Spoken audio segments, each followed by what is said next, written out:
మేడ్చల్ జిల్లా రాజకీయాలలో కీలక పరిణామం చోటు చేసుకుంది. శాసన మండలిలో ప్రభుత్వ చీఫ్ విప్ డాక్టర్ పట్నం మహేందర్ రెడ్డి ప్రజాపాలన ప్రగతి ప్రణాళికలో భాగంగా మేడ్చల్ నియోజకవర్గంలో విస్తృతంగా పర్యటించారు. గీసరలోని కేబీఆర్ కన్వెన్షన్ హాల్లో నిర్వహించిన కార్యక్రమంలో ఆయన ముఖ్య అతిథిగా పాల్గొన్నారు. ఈ సందర్భంగా మొత్తం 384 మంది లబ్ధిదారులకు 4,28,00,000 విలువైన కళ్యాణ లక్ష్మి, షాదీ ముబారక్ చెక్కులను పంపిణీ చేశారు.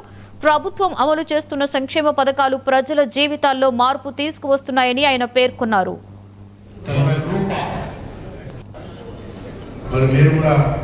మరి పట్టాలున్నా కానీ ఎవరికైతే పేదోళ్ళు ఉన్నారో దీంట్లకు పార్టీలకు అతీతంగా మరి ఏ పార్టీలో కూడా పేదోళ్ళకి ఇవ్వాలని చెప్పి కూడా మీరు అర్థం చేసుకొని తప్పకుండా పేదోళ్ళకు ఇల్లు కట్టించే బాధ్యత తీసుకోవాలి. అదేవిధంగా మరి రేషన్ కార్డు కూడా మరి పెద్ద ఎత్తున కూడా జరిగింది.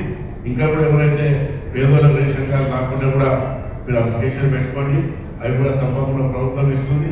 అదేవిధంగా మరి ఏదైతే సంక్షేమ పథకాలు మరి పేదోళ్ళకి ఇవ్వవలసి ఉన్నారో వాటిని తప్పకుండా ఇచ్చే బాధ్యత అధికారులతో కూడా తీసుకోవాలి.